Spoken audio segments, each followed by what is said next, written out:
नमस्कार, मैं साक्षी साहनी बहुत स्वागत करती हूं आपका आईपा में। आईपा यानी all India progressive politics association. ये एक ऐसा मंच है जो प्रगतिशील राजनीति की बात करता है, जो समाज उद्यानों की बात करता है।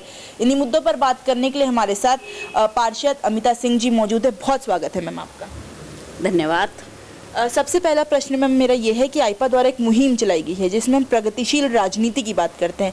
कैसे हम राजनीति को प्रोग्रेसिव बना सकते हैं, इस पर हम बात करते हैं। इस पर आपके व्यक्तिगत विचार क्या हैं? राजनीति आजकल लोगों ने राजनीति का रूप ही बदल दिया। राजनीति को एक तरह का बिजनेस का रूप दे दिया, व्यापार का रूप दे दिया। अगर एक्चुअल में राजनीति देखा जाए तो समाज सेवा ही है। जनता के लिए हित का काम करना, हर तरह से जनता के लिए खड़ा रहना, जनता के सुख दुख में खड़ा रहना। और राजनीति से मतलब मेरा अभिप्राय बहुत अलग है। राजनीति को राजनीति की तरह ना लेके सिर्फ जन सेवा के रूप में मैंने इसको लिया है शुरू से। बिल्कुल आज 20 साल हो गए मेरे को जो है लगातार यहाँ से पार्षद बने हुए, और मैंने राजनीति जैसा काम नहीं करा। मैं हमेशा लोगों के घरों के मतलब मेंबर बन करके, एक सदस्य बन करके मैंने काम किया है। उनके सुख दुख में खड़ी रही हमेशा। और यही मेरे लिए राजनीति का मतलब सिर्फ यही है कि आप जितनी जन सेवा कर सकते हो उतना कर सकते हो। आपको एक मंच मिल जाता है, उसे एक पद मिल जाता है और आप सेवा अच्छी तरह से कर पाते हो। बिल्कुल मैम, कहीं ना कहीं अगर राजनीति का सही परिचय हम दें, सही उदाहरण हम दें, तो ये जन सेवा को ही कोरिलेट करता है। एक सवाल मैम, जो लोग राजनीति को भावनात्मक मुद्दे से करना शुरू कर देते हैं, जैसे धर्म के आधार पर करना शुरू कर देते हैं, जाति, कस्बा, समुदाय, उसे कितना आप गलत मानती हैं? नहीं, देखो, इसको हम जातिगत उसमें ले तो वो गलत है, बिल्कुल गलत है। क्योंकि हमें वही हम कहते हैं, राजनीति को जातिगत मुद्दों से ऊपर उठ कर ही आपको काम करना होगा।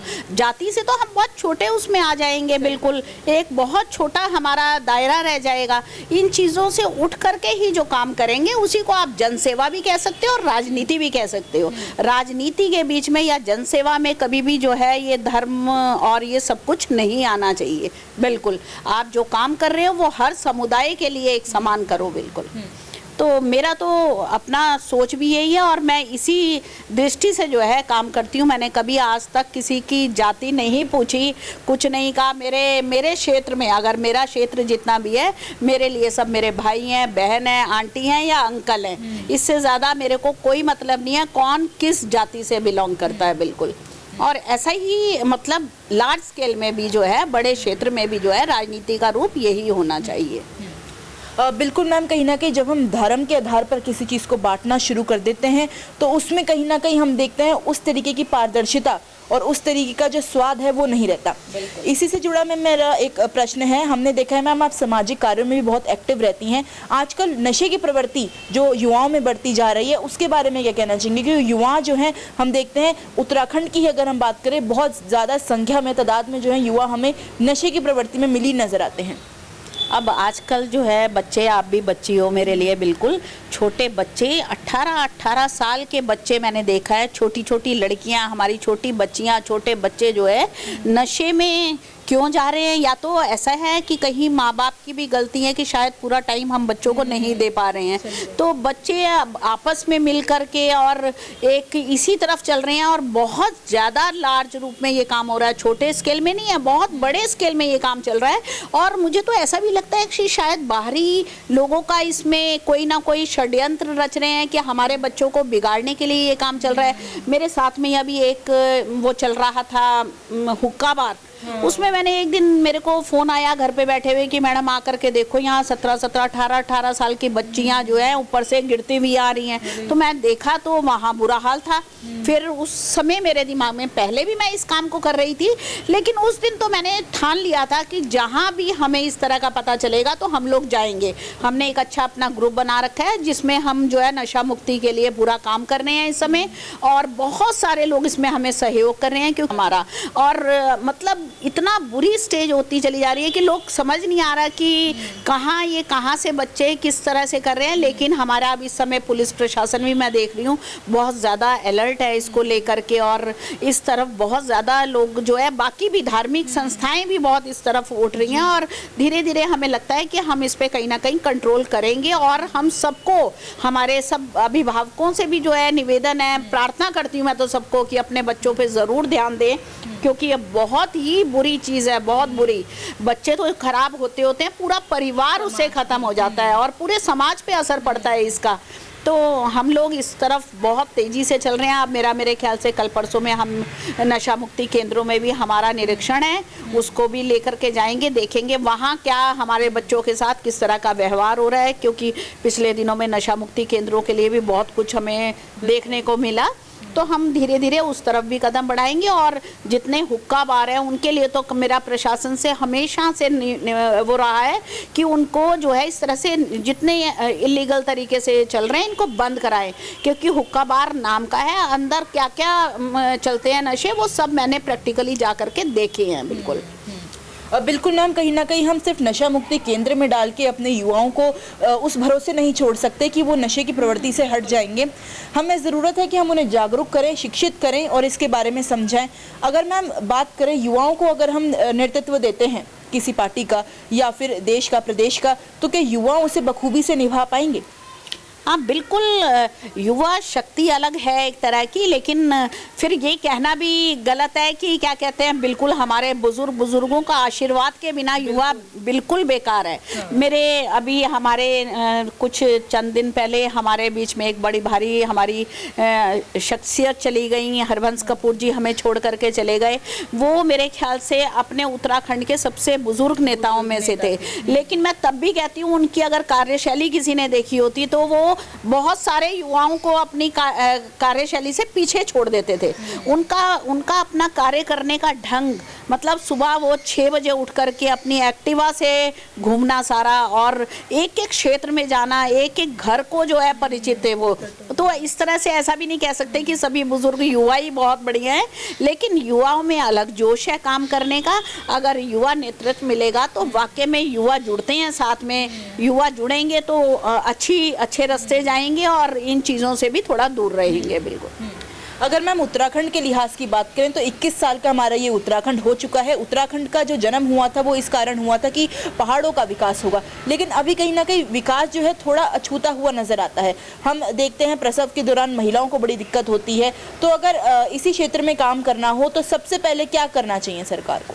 नहीं, अब उस चीज़ से आपने कहा थोड़ा वर्ड आपने इसीलिए इस्तेमाल करा कि बहुत कुछ हो चुका है वहाँ, थोड़ा बहुत कमियां हैं। वो मेरे ख्याल से अगर यही हमारे मुख्यमंत्री जी जो बहुत अभी देर से आए इस समय, उनका वर्किंग आप देखें तो बहुत ज़बरदस्त चल रही है। उनको अगर अगला कार्यकाल मिलेगा इस चीज़ में तो निश्चित रूप से जो है आगे पलायन भी रुकेगा और पहाड़ों का विकास भी होगा। और निरंतर हमारे मोदी जी, हमारे PM जो हैं, वो विकास की और जो है पहाड़ों की तरफ उनका बहुत, अब देखो आप ऑल वेदर रोड्स और हर चीज़ के उनका एक एक छोटी से छोटी चीज़ के लिए जो उनका ध्यान जाता है। आप देखो उज्ज्वला योजना, हर घर के अंदर देखो गैस, और जहाँ बिजली नहीं थी पहाड़ों में आज सब जगह बिजली पहुँच गई, और रोड्स बन रही हैं, सड़कें बन रही हैं। तो इन चीज़ों पे बहुत असर पड़ने वाला है। और अगली सरकार अगर हमारी उत्तराखंड में BJP की 100% आने वाली है, क्योंकि जनता का मूड समझ आ रहा है हमें, और हमें ये एक बार और मौका मिलेगा। तो आप देखना अगले 5 साल में ये सब चीज़ों की जो है भरपाई होगी और अच्छा वातावरण रहेगा, पहाड़ों से पलायन भी रुकेगा, रोजगार भी होगा और सड़कें भी बढ़िया रहेंगी। अगर मैं बात करूं जिस हिसाब से 2022 विधानसभा चुनाव आने वाले हैं, एक नारी, एक स्त्री अपनी सरकार से क्या चाहती है? नारी अपनी सरकार से सबसे पहले नारी का जो है विजन सिर्फ किचन तक रहता है ना, किचन तक रहता है। तो उसको सबसे ज़्यादा चिंता यही है कि गैस के मूल्य कम रहें और बाकी राशन, क्योंकि राशन में मुद्दा सबसे बड़ी चीज़ है, महंगाई का अगर आता है तो स्त्री जो है नाराज़ हो जाती है ना। बाकी स्त्री जो है वो ये डिपेंडेंट आज भी जो है पुरुषों पे कहीं ना कहीं है, लेकिन अब वो स्त्री का रूप चेंज हो चुका है। लेकिन फिर भी मुद्दा जो महंगाई का है वो सबसे ज़्यादा जो है इफ़ेक्ट करता है लेडी को, और इसलिए अगर रोज अच्छा जो है आपका गैस उसके दाम कम होंगे, राशन कम होगा तो स्त्रियां खुश है बस। और ऐसा इस सरकार में होता ही है। बिल्कुल मोदी जी का ध्यान स्त्रियों पे बहुत ज़्यादा रहता है, क्योंकि उन्होंने गैस पहुंचा दी ताकि स्त्रियों को दिक्कत ना हो, है ना। उज्ज्वला योजना आ गई हमारी, बिल्कुल घर घर में गैस है, वो उन्होंने उनकी पीड़ा समझी, इसीलिए ये सब काम करे। तो मोदी सरकार से महिलाएं बहुत खुश हैं। बिल्कुल अगर मैम बात करें विकास की, अभी हम विकास की ही बात कर रहे थे, क्या क्या विकास दंड और कोई होने चाहिए उत्तराखंड में? क्योंकि हम देखते हैं बहुत सारे विकास मापदंड होते हैं, जैसे शिक्षा की बात करें, स्वास्थ्य की बात करें, लेकिन और क्या आपके व्यक्तिगत विचार हैं विकास को लेकर? बस विकास का मतलब खाली सड़कों से नहीं है कि हमारी अच्छी सड़कें बन जाएं, ये हो जाएं, स्वास्थ्य के रूप में होना चाहिए, हॉस्पिटल्स और बनने चाहिए, बन रहे हैं, अभी घोषणाएं हो रही हैं हमारी, और मेरे ख्याल से लगता है पुष्कर सिंह धामी जी का इस तरफ बहुत ज़्यादा रुझान है, इन क्षेत्रों में स्वास्थ्य होना चाहिए, ओपन जिम बनने चाहिए। देखो बहुत ज़रूरी है विकास की दृष्टि से, हर आदमी जिम नहीं जा सकता आजकल, बीमारियाँ जिस तरह बढ़ रही हैं, बुजुर्ग लोग हैं, गरीब लोग हैं, उनको इन चीज़ों की ज़रूरत है। हमेशा मैं तो कहती हूँ हर क्षेत्र में ओपन जिम जरूर बनने चाहिए। हॉस्पिटल कोशिश करें कि एक विधानसभा के अंदर एक अच्छा हॉस्पिटल हो, एक अच्छा शिक्षा का संस्थान एक अच्छा हो हर विधानसभा में। इस तरह से अगर होगा तो विकास की तरफ अपने आप जो है उत्तराखंड जाएगा। अगर एक अंतिम प्रश्न में मैम आपसे पूछूं, आईपा भी इसी तरफ काम करता है कि किस तरीके से विकास के जो विभिन्न मुद्दे हैं उसको निकाला जा सके, जो बात लोग नहीं कह पाते उसको कहीं ना कहीं उनके दिमाग से, जहन से निकाला जा सके और सरकार तक पहुंचाया जा सके। इस प्रयास को आप किस तरीके से देखती हैं, और अगर इस प्रयास के लिए आपको कोई मार्गदर्शन आईपा को मिल जाए? अब तो सरकार की तरफ बात पहुंचाना बहुत आसान है। सब सरकार ने जो है अपने बहुत अच्छे मोबाइल नंबर दे रखे हैं, सीधा जो है संज्ञान लेते हैं, मुख्यमंत्री खुद संज्ञान लेते हैं और तुरंत उस पर कार्रवाई होती है। अब वो टाइम चला गया कि आम जनता को पहुंचने के लिए सरकार तक बहुत मशक्क़त करनी पड़ती थी, अब आसान है। और हमने देखा है उसके रिजल्ट, क्योंकि हमारे पास फ़ोन आते हैं कि मुख्यमंत्री वहाँ से जो है मैसेज आ रखा है इस सड़क के लिए, हमारे पास वहाँ से मैसेज आता है, तो इसका मतलब जनता सीधा सीधा मुख्यमंत्री के द्वार पे पहुंचने में कोई दिक्कत नहीं है, एकदम काम होते हैं और निरंतर ये सेवाएं चलती रहेंगी, जनता को कहीं दिक्कत नहीं आएगी। क्योंकि हर मोबाइल पे और अखबारों में रोज़ जो है आप देखते हैं, समाचार पत्रों में जो है इस तरह के नंबर दिए जाते हैं कि आप सीधा मुख्यमंत्री से बात कर सकते हैं। लेकिन मैम जो प्रयास आईपा कर रहा है सामाजिक मुद्दों को निकालने का, उसे आप किस तरीके से देखती हैं? ये तो बहुत ही अच्छा है। जैसे मुझे पता चला कि आप जो है इस तरह से सामाजिक मुद्दों पे ही जो है एक बात कर रहे हैं, और इस तरह से हमारे इस चैनल चलने लग जाए तो जनता भी जागरूक होगी और आपके द्वारा मेरे ख्याल से काम भी बहुत जल्दी होंगे। क्योंकि जो काम पत्रकार कर सकते हैं शायद वो हम भी नहीं कर पाते, तो इसलिए अगर आप लोग इस दिशा में चलेंगे तो ये काम बहुत निश्चित रूप से जो है उत्तराखंड की जनता को बहुत राहत मिलने वाली है। आईपा के साथ जुड़ने के लिए मैम धन्यवाद। थैंक यू, धन्यवाद। ये थी अमिता जी हमारे साथ, जिन्होंने विभिन्न मुद्दों पर हमसे बातचीत करी, साथ में बताया कि सोच का खुलापन होना बहुत ज़रूरी है। अगर आपकी सोच का खुलापन होता है, आप जागरूक रहते हैं तमाम पॉलिसीज़ जो सरकार के द्वारा चलाई जा रही हैं उनसे, तो शायद विकास जो है ज़्यादा दूर आपसे हो नहीं सकता। अगर आईपा का यह प्रयास आपको अच्छा लगता है तो हमारी वीडियो को लाइक करें, हमारे चैनल को सब्सक्राइब करें। धन्यवाद।